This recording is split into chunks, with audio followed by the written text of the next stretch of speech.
السلام علیکم دوستو، آج کی کہانی کا نام ہے میرا دل بدل دے۔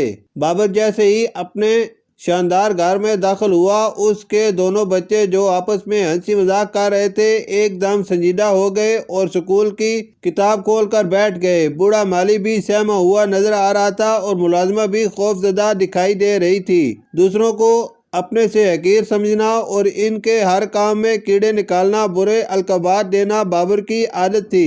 کھانے کے وقت اس کی بیوی بھی گھبرائی ہوئی آئی اور کھانے کی میز سجانے لگی، کیونکہ کھانے میں کسی قسم کی کمی پیشی کی صورت میں اسے اپنے بچوں اور ملازمین کے سامنے سخت باتیں سننا پڑتی۔ غرض بابر کی غیر موجودگی میں گھر خوشیوں کا گہوارہ نظر آتا۔ اپنی فیکٹری کے ملازمین کو معمولی غلطی پر نوکری سے نکال دینا اس کی عادت تھی۔ اس کی باتیں سن کر ملازمین خون کے گھونٹ پی کے رہ جاتے اور اس سے دور دور بھاگتے۔ بابر اپنی کامیابیوں کو اللہ کا احسان سمجھنے کے بجائے اپنی عقل اور محنت کا نتیجہ قرار دیتا کہ اگر میں نہ ہوتا تو نہ فیکٹری ہوتی اور نہ تم سب کی خوشحالی۔ ایک دن بابر نے اپنے ایک پرانے ملازم کو کسی غلطی پر ملازمت سے نکال دیا۔ اللہ کا کرنا ایسا ہوا کہ کچھ ہی دن بعد بابر بیمار ہوا اور بستر سے لگ گیا۔ دیکھتے ہی دیکھتے اس کی حالت بگڑتی چلی گئی۔ فیکٹری کی دیکھ بھال ایماندار مینیجر کرنے لگا۔ ادھر بابر کے گھر والے اس کی دل و جان سے دیکھ بھال کرتے تھے، مگر خوف زدہ اور خاموش رہتے کہ کہیں بابر سے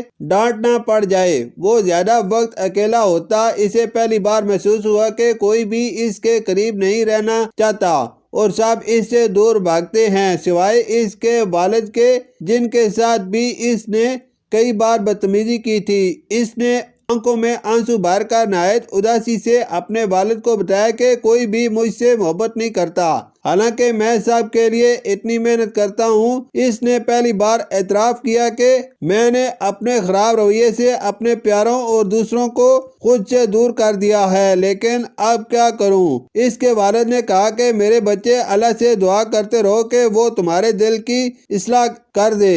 چنانچہ بابر اکیلے میں رو رو کر دن رات یہی دعا کرتا۔ اپنے گھر والوں کی مسلسل دیکھ بھال سے وہ کچھ عرصے بعد صحت یاب ہو گیا۔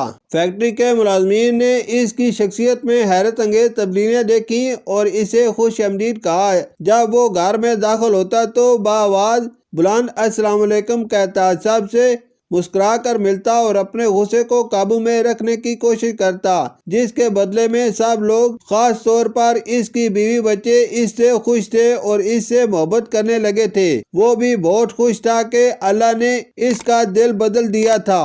شکریہ۔